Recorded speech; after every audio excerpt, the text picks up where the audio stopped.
Captain Jake Morrison stood on the bridge of the UES Defiant and watched the massive alien ships floating in space before him. Each one was longer than 3 football fields and covered in strange glowing symbols. His own ship looked like a toy boat next to them. The Defiant was Earth's biggest and newest warship, but it was barely 300 meters long. The alien ships were over 1 kilometer each and there were dozens of them. Jake had never felt so small in his life. He was leading Earth's first diplomatic mission to meet the Galactic Coalition. This was supposed to be humanity's big moment when they joined the community of spacefaring species. Instead, Jake felt like a child who had wandered into a room full of giants. Admiral Lisa Hayes stood beside him looking at the display screens. She was the head of Earth's Space Defense Force and had volunteered to come on this mission herself. Her face was calm, but Jake could see worry in her eyes. Behind them, Dr. Alex Rodriguez was checking his instruments and shaking his head. Alex had designed most of the systems on Earth's ships, and even he looked amazed by what they were seeing. Commander Kate Sullivan was at the weapons station, but there was nothing for her to do. The Coalition had made it clear that this was a peaceful meeting. Still, Jake was glad she was there. Kate had the best tactical mind in the human fleet, and right now he needed someone who could think fast. The communication system crackled to life. A deep voice spoke in perfect English, though it sounded strange and mechanical. Human vessel Defiant, you are cleared to dock with Coalition Station Nexus Prime. Follow the guide beacon and prepare for inspection. Jake looked at his crew. Well, people, this is it. Humanity's big debut. Let's try not to embarrass our entire species. The docking process took an hour. Coalition Station Nexus Prime was so massive that the Defiant could have fit inside it 1,000 times. The station was a city in space with towers and spires reaching in all directions. Lights of every color imaginable pulsed along its surface. Jake had seen pictures, but being here in person was overwhelming. When they finally docked, Jake and his team put on their dress uniforms and prepared to meet their hosts. The airlock opened and they stepped into a corridor that was 20 meters high. Everything was built for beings much larger than humans. Jake felt like an ant walking through a cathedral. The Coalition representatives were waiting in a vast chamber that could have held a football stadium. There were 12 different alien species present, and each one looked more intimidating than the last. The Zephyrians were 3 meters tall with blue skin and 4 arms. The Nexari looked like living crystals that reflected light in rainbow patterns. The Karathi had scales and yellow eyes that never seemed to blink.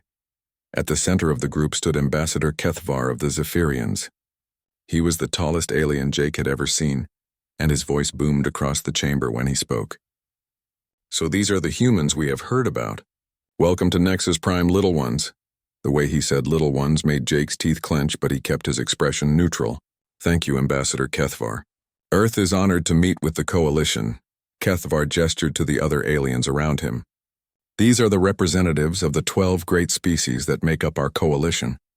We have ruled this galaxy for over 10,000 years. We maintain peace and order among the stars. A crystalline being that Jake recognized as War Prince Zilthak of the Nexari stepped forward. When he spoke, his voice sounded like wind chimes in a storm. We have observed your species for some time, humans. You have only just developed faster than light travel. Your technology is quite primitive. Admiral Hayes stepped forward. We may be new to space travel, but humanity has achieved much in a short time. We hope to contribute to galactic civilization.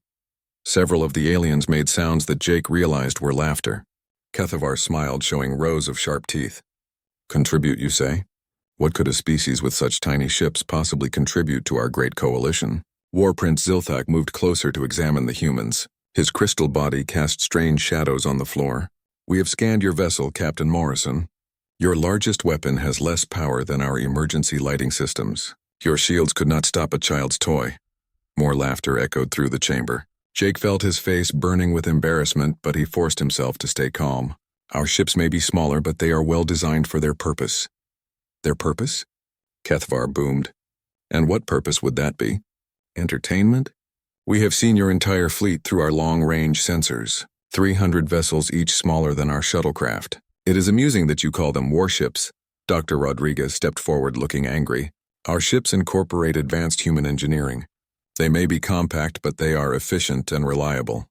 A slug-like alien that Jake didn't recognize made a wet, gurgling sound that was clearly mocking laughter.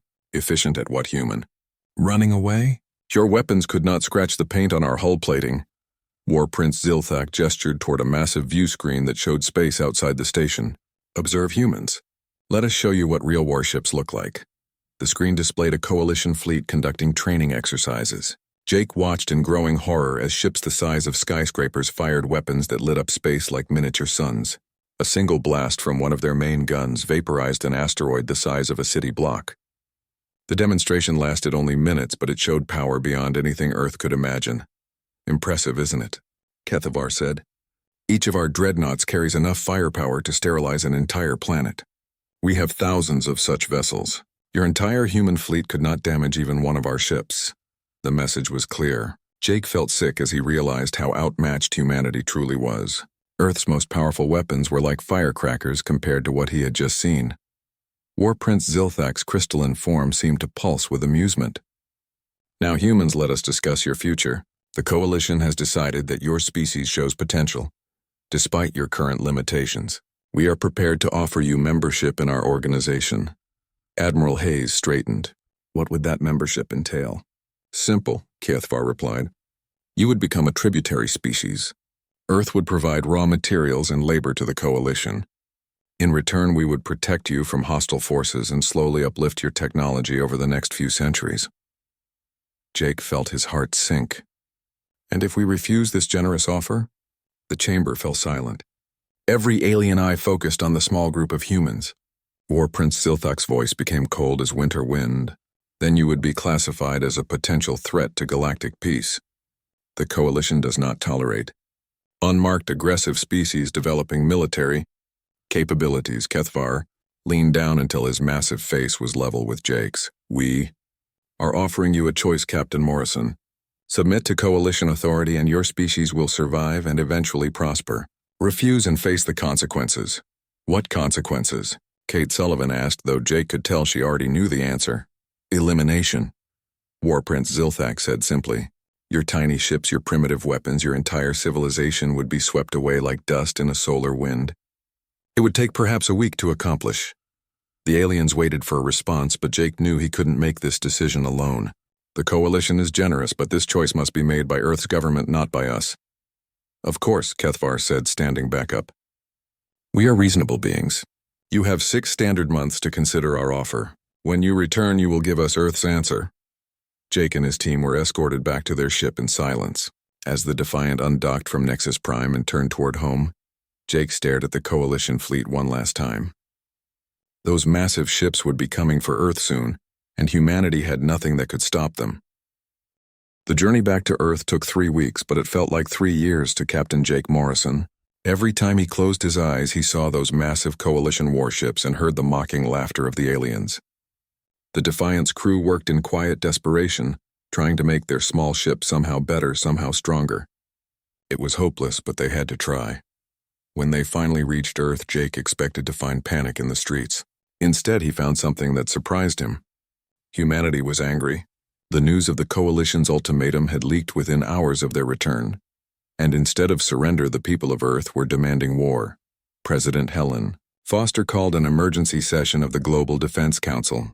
Jake found himself standing in a room full of Earth's military leaders and politicians, all looking to him for answers he didn't have.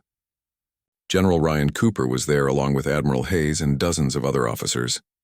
They all wanted to know the same thing. How do we fight them? General Cooper asked. Jake looked around the room at all the expectant faces. General, with respect, I don't think we can fight them. Their smallest ships are bigger than our largest. Their weapons make ours look like toys. A single Coalition dreadnought could destroy our entire fleet. So we just surrender? Admiral Hayes said. We become slaves to alien masters? I didn't say that, Jake replied. But we need to be realistic about what we're facing.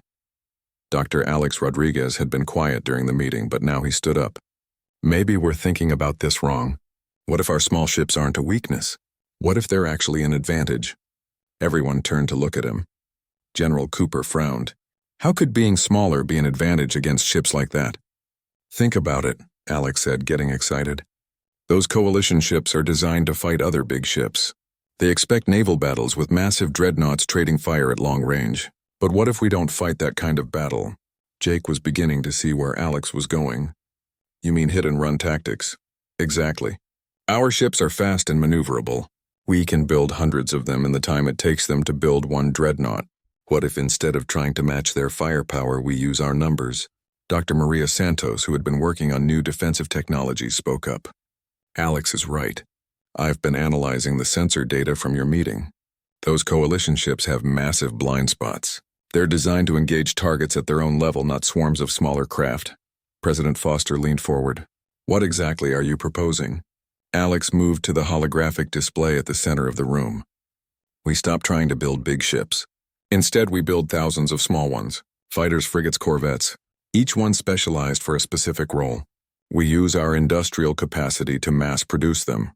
But their shields, Admiral Hayes protested. You saw the demonstration. Our weapons can't penetrate their defenses. Not individually, no, Alex agreed. But what about concentrated fire from hundreds of ships all hitting the same spot? Even the strongest shield has limits. Commander Ben Parker, who led Earth's fighter squadrons, was nodding. It could work. Fighter swarms have been theoretical for decades, but we never had the numbers. If we can build enough ships fast enough. General Cooper was studying the display. How many ships are we talking about? 10,000 to start, Alex said without hesitation. Maybe 20,000. We convert every shipyard on Earth and in the solar system to building small craft. We use modular construction so each ship can be assembled quickly. The room erupted in arguments. Some called it impossible, others called it suicide. Jake listened to the debate and thought about the coalition representatives. They had been so confident, so dismissive of humanity's capabilities. Maybe that arrogance could be used against them. President Foster called for quiet. Dr. Rodriguez, how long would it take to build such a fleet? 6 months if we start immediately. We'll have to retool every factory, strip mine the asteroid belt, and work around the clock. But it's possible. And you really think thousands of small ships could defeat those dreadnoughts? Alex paused before answering. Honestly, Madam President, I don't know. But I know we can't beat them by playing their game. This is our only chance. Over the next few days, Earth transformed into a war machine. Factories that had made cars started making fighter hulls. Computer companies began producing targeting systems. Even civilian shipyards were converted to military production. The message went out across the solar system. Humanity would not go quietly into slavery. Jake found himself assigned to a new role. Instead of commanding the Defiant, he was now in charge of testing the new ship designs. Every day brought a different prototype to evaluate. Some were brilliant, others were disasters. But slowly a new kind of fleet began to take shape. The backbone would be small frigates about 100 meters long. They were cheap to build and carried just enough firepower to be dangerous in groups. Then came the fighter's single-pilot craft that could be built by the hundreds. Finally, there were the corvettes, larger than fighters but smaller than frigates, designed to carry specialized equipment. Dr. Santos made the first major breakthrough. She developed an adaptive AI system that could learn from combat experience. Each ship's computer would share information with every other ship in the fleet. The more they fought, the smarter they would become. But the real innovation came from an unexpected source. Commander Nick Davis was a frigate captain who had been studying ancient naval battles. He approached Jake with an idea that seemed crazy at first. What if we don't try to penetrate their shields at all? Nick asked. What if we get inside them instead? Jake stared at him. Inside their shields, how? Short-range FTL jumps. We modify our faster-than-light drives to make tiny hops. Jump inside their shield perimeter, deliver our weapons at point-blank range, then jump out before they can respond. Alex was immediately interested. The power requirements would be enormous. And the accuracy needed. But possible? Jake asked. Theoretically, yes. We'd have to sacrifice most of the ship's other systems, but we could do it. Within weeks, they had their first prototype. The UES Ranger was a frigate stripped down to the bare essentials. Most of its interior was taken up by an oversized FTL drive and a single massive torpedo. It could make one micro-jump, deliver its weapon, and hopefully escape. The test run was terrifying. Commander Davis volunteered to pilot the Ranger himself. Jake watched from a safe distance as the frigate seemed to vanish, then reappear inside the target zone. The torpedo struck with devastating effect. For a brief moment, Jake allowed himself to hope. But even as their new ships took shape, everyone knew the odds were still impossible. The coalition was bringing hundreds of dreadnoughts to crush Earth. Humanity would have thousands of small ships, but would it be enough? Captain Lisa Chang brought the most disturbing intelligence. Her stealth reconnaissance ships had been monitoring coalition movements. The enemy wasn't taking any chances. They were assembling the largest fleet in galactic history, Over 500 capital ships supported by thousands of smaller vessels. "They're not coming to conquer us," Lisa reported. "They're coming to annihilate us. This will be genocide, not war." Jake studied the intelligence reports and felt his heart sink. Even with their new tactics, even with thousands of ships, they were facing impossible odds. The Coalition fleet could destroy entire planets. What chance did Earth have? But as he walked through the shipyards and saw thousands of workers laboring day and night, Jake realized something important. Win or lose, humanity would not surrender. They would fight with everything they had. And maybe, just maybe, that would be enough. Admiral Hayes found him standing on the observation deck watching the construction. "Second thoughts, Captain?" "Every day," Jake admitted. "But what choice do we have?" "None at all. And that's what makes us dangerous." Below them in the shipyards, the first squadron of new fighters was being completed. They looked fragile compared to Coalition dreadnoughts, but they represented something the aliens didn't understand: human determination, human ingenuity, human refusal to accept defeat. In 4 months, the Coalition would arrive expecting to find a beaten enemy ready to surrender. Instead, they would find 20,000 human warships waiting for battle. The Coalition invasion fleet dropped out of faster-than-light travel at the edge of Earth's solar system. Like a storm of metal and death, War Prince Zilthak stood on the bridge of his flagship, the Star Crusher, and smiled with satisfaction. 200 of the Coalition's most powerful warships stretched out before and behind him. Each one was a floating fortress capable of destroying cities with a single shot. Admiral Zilthak, his tactical officer, reported, "We are detecting numerous human vessels in the inner system, far more than our intelligence suggested." Zilthak's crystalline form pulsed with amusement. "How many of their toy boats have they managed to build?" "Sir, we are reading over 3,000 separate contacts. All small craft as expected." 3,000? Zilthak actually laughed. "The humans are even more desperate than I thought." "Do they really believe that numbers of gnats can defeat eagles?" On the human side of the solar system, Captain Jake Morrison stood on the bridge of his new command ship, the UES Defiant. The name was the same, but this was a completely different vessel from the one he had taken to meet the Coalition. This Defiant was smaller, faster, and built for one purpose: war. Around him, the largest fleet in human history prepared for battle. 3,200 ships ranging from single-pilot fighters to 100-meter frigates. Every one of them was packed with weapons, adaptive AI systems, and more. Importantly, the desperate courage of an entire species. Admiral Lisa Hayes was coordinating the overall battle from Earth's orbital command station. Her voice crackled through the communication systems of every human ship. "All units, this is Fleet Command. The enemy has arrived as expected. Remember your training, trust your AI systems, and show these aliens that humanity does not surrender." Lieutenant Sam Johnson was strapped into the cockpit of his fighter, the Lucky Strike. He was 23 years old and had been flying for less than a year, but he was about to face combat against the most advanced military force in the galaxy. His hands were steady on the controls, but his heart was beating like a drum. "Dragon Squadron, this is Dragon Lead," he said into his radio. "Stay tight, stay smart, and let's show them what Earth fighters can do." The Coalition fleet advanced slowly through the outer system. They were in no hurry.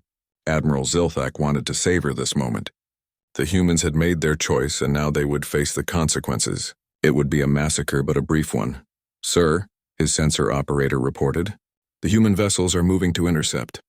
They appear to be forming some kind of attack formation." Zilthak moved to the tactical display.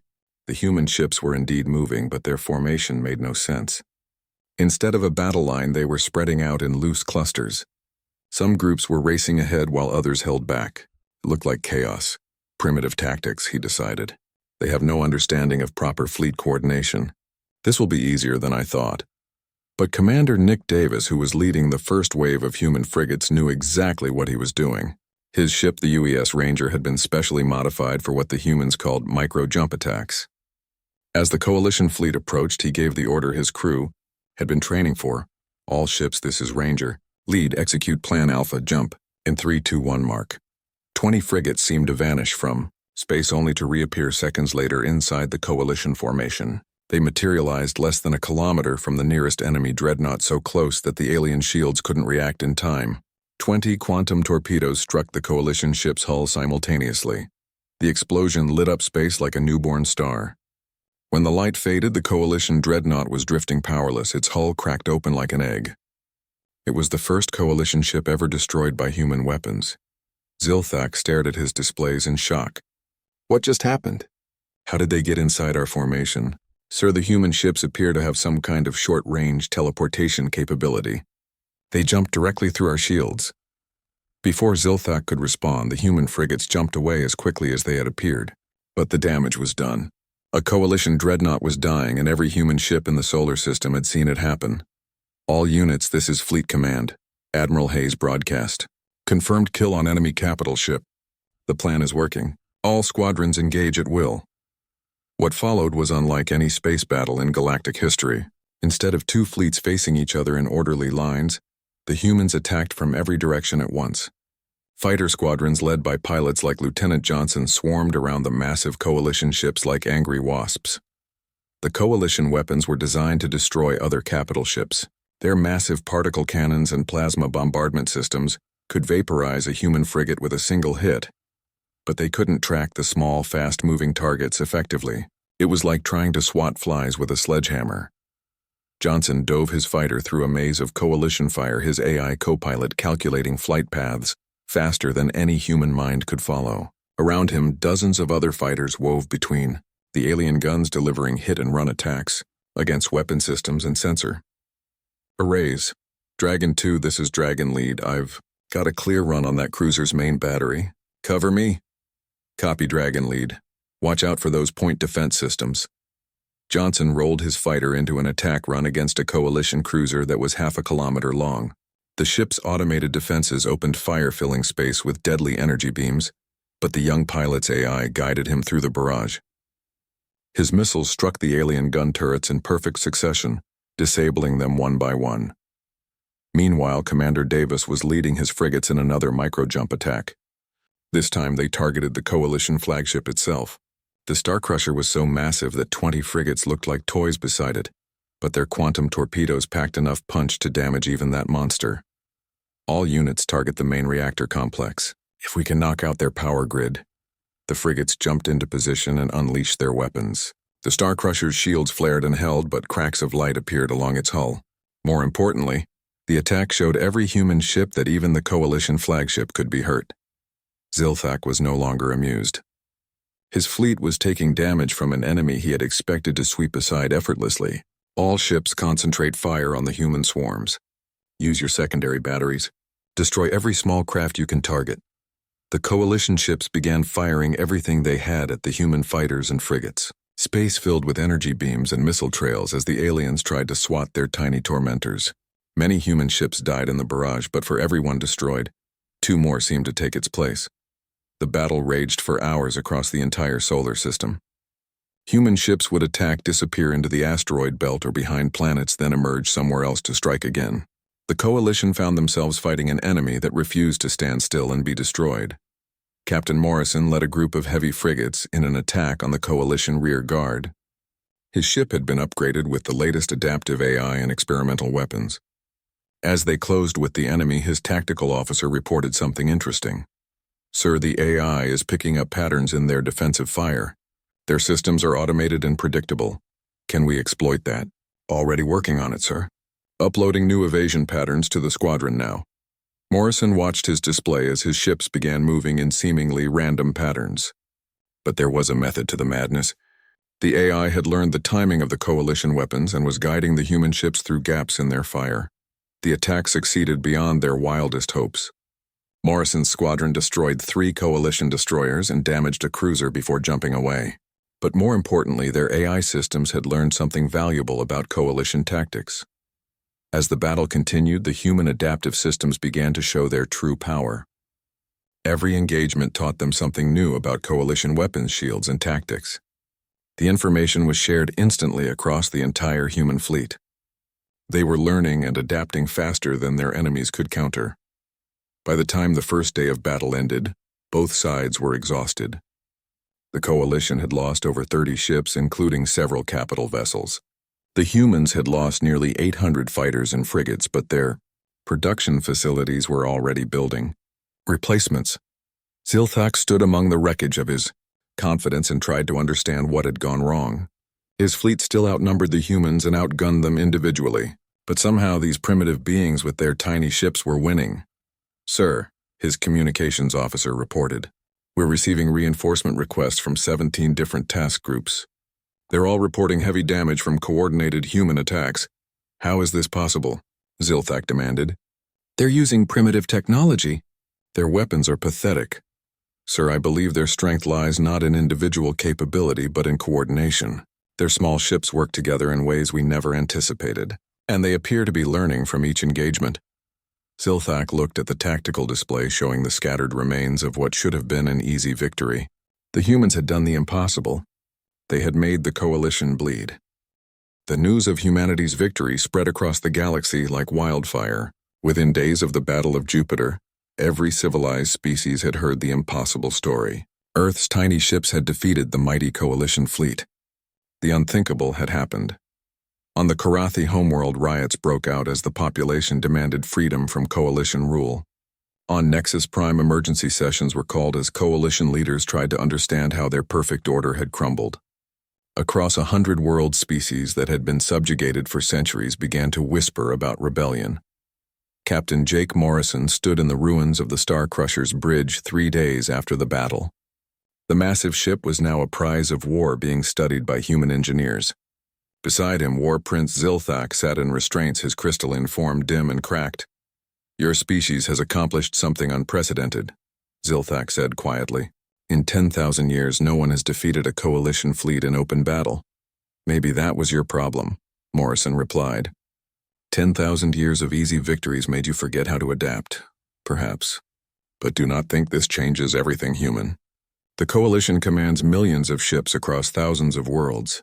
This was only one fleet, Morrison smiled. One fleet that was supposed to be invincible. Now every species in the galaxy knows you can be beaten. He was right. Intelligence reports were flooding in from across the galaxy. The Altarian Republic had declared independence from the coalition. The Centauri Federation was mobilizing its defense forces. 36 minor species were openly defying coalition authority. On Earth, President Helen Foster was dealing with a problem she had never expected. Victory. The planet that had been facing extinction just months ago was now the center of a galactic revolution. "Madam President," her aide reported, "we're receiving formal requests for alliance from 17 different species. They want Earth to lead a new galactic government." Foster rubbed her temples. 6 months ago they were laughing at our tiny ships. Now they want us to run the galaxy? Admiral Lisa Hayes entered the office carrying a stack of reports. "It gets more interesting. The coalition is requesting a formal peace treaty. They want to negotiate? After trying to exterminate us, they want to talk? It appears they're more afraid of the rebellion we've inspired than they are of our fleet. Half their member species are considering independence. The peace negotiations took place on a neutral station in the Vega system. Jake Morrison found himself once again facing coalition leaders, but this time as an equal. The same aliens who had mocked Earth's diplomatic mission now treated him with nervous respect. Ambassador Kethvar of the Zephyrians looked older and more tired than Morrison remembered. The towering alien's forearms trembled slightly as he spoke. "Captain Morrison, the coalition wishes to formally recognize Earth's sovereignty and independence." "Just sovereignty?" Morrison asked. "What about reparations for your unprovoked attack on our world?" Kethvar's blue skin flushed darker. "The coalition acted within established galactic law. Your species was developing military capabilities without proper oversight. Your law, not ours." Morrison leaned forward. "Here are Earth's terms. Full recognition of our independence, withdrawal of all coalition forces from human space, and most importantly, protection for any species that chooses to leave your little empire." "Impossible. The coalition cannot guarantee protection for rebel species.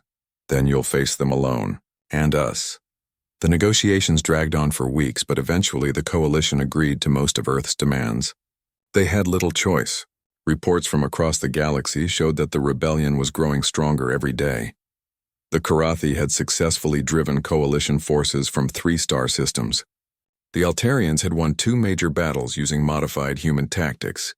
Even some of the coalition's founding species were questioning their government's authority. Morrison was promoted to admiral and given command of Earth's new galactic defense fleet. His first mission, was to escort a convoy of supplies to the rebel worlds. The irony wasn't lost on him. Earth's tiny ships were now protecting species across the galaxy. Convoy consisted of 200 human vessels carrying food weapons and most importantly technical specifications for building small adaptive warships. Morrison watched from his flagship as grateful alien crews loaded the cargo. Commander Ben Parker approached him with a smile. "Sir, you should see what the Karathi have done with our fighter designs. They've improved the shield systems by 30%. Innovation through cooperation," Morrison mused. The Coalition never understood that concept. Dr. Alex Rodriguez had become Earth's chief technology advisor, and he was amazed by what was happening. Species that had been forbidden to develop military technology for centuries were now creating incredible innovations. The Nexari had developed new materials that made human ships even stronger. The Altarians had improved the micro-jump drives. "It's like the galaxy is waking up after a long sleep," he told Morrison. All this creativity was suppressed for 10,000 years. 6 months after the Battle of Jupiter, the first Galactic Liberation Conference was held on Earth. Representatives from over 100 species gathered to discuss forming a new kind of galactic government, one based on cooperation rather than domination. Morrison addressed the assembly as Earth's chief military representative. 6 months ago, the Coalition told us that our ships were too small to matter. They were wrong. Size doesn't determine strength. Cooperation does. Adaptability does. The willingness to learn and change does. The audience, which included beings from dozens of different worlds, burst into applause. In the VIP section, he could see President Foster beaming with pride. Beside her sat War Prince Zilthak, who had requested political asylum on Earth after his own government branded him a traitor for losing to humans. The former Coalition commander had become an unexpected ally, providing intelligence about Coalition weaknesses and helping plan defensive strategies for rebel worlds. He approached Morrison after the speech. "Admiral, I must ask you something that has troubled me for months. How did you know your tactics would work? Your species had no experience with galactic warfare." Morrison considered the question. "Maybe that was our advantage. We didn't know what was impossible, so we tried everything. Your people had rules about how space battles should be fought. We made our own rules. And now the entire galaxy is adopting your methods." It was true. From the outer rim to the core worlds, species were building fleets of small adaptive ships. The age of massive dreadnoughts was ending. Warfare was becoming faster, more flexible, more dependent on intelligence than raw firepower. A year later, Morrison stood on the observation deck of Earth's newest space station watching construction of humanity's first truly large warship. The UES Harmony was a kilometer long. But unlike Coalition dreadnoughts, it was designed for exploration and peaceful contact with new species. Admiral Hayes joined him at the viewport. "Hard to believe, isn't it? A year ago, we were facing extinction. Now we're building ships for exploration. The galaxy is a bigger place than the Coalition wanted us to believe. There are thousands of species out there we've never met. Some of them might be friendly, and some might not be. Are you worried about the next threat?" Morrison shook his head. "Not anymore. We've learned the most important lesson of all. It doesn't matter how big your ships are if you can't adapt to new challenges. The Coalition forgot that, and it cost them their empire." Through the viewport, they could see dozens of ships from different species docked at the station. Former enemies working together, former subjects now free to pursue their own destinies. The rigid order that had dominated the galaxy for 10,000 years was giving way to something new. The final report came from Captain Lisa Chang, who had been exploring the galaxy's outer regions. She had made contact with 3 new species, and all of them were interested in joining the growing alliance of free worlds. They've heard about Earth Admiral, about the species that refused to surrender and changed everything. They want to meet the people who flew the tiny ships that won the war. Morrison smiled. They had laughed at Earth's tiny ships. They had called them toys and mocked their builders. But those tiny ships had carried something the Coalition could never understand. The human spirit, the refusal to accept defeat, the determination to find a better way. Now the galaxy flew in formations of tiny ships, and humanity led the way to the stars.